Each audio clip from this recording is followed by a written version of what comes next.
Natanggap na ng GMA Network ang pormal na reklamo ng baguhang aktor na si Sandro Mulak laban sa dalawang independent contractors na umano'y nanamantala sa kanya.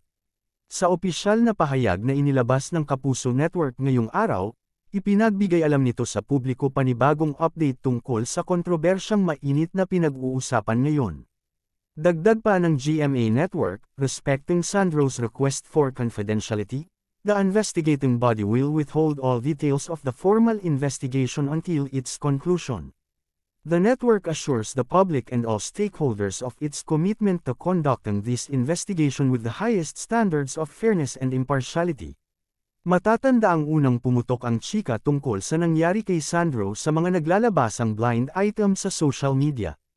Matapos ng ilang araw ay naglabas na ng cryptic post si Sandro sa kanyang Instagram stories kasunod ng babala ng kanyang ama at ang official statement ng GMA Network tungkol sa kumakalat na balita.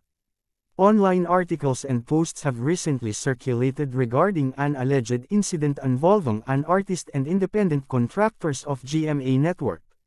We have yet to receive a formal complaint from those allegedly involved in the issue.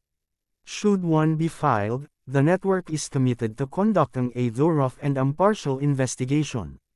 We assure the public that GMA Network takes such matters with utmost seriousness, say ng GMA Network bago pa matanggap ang pormal na reklamo ni Sandro.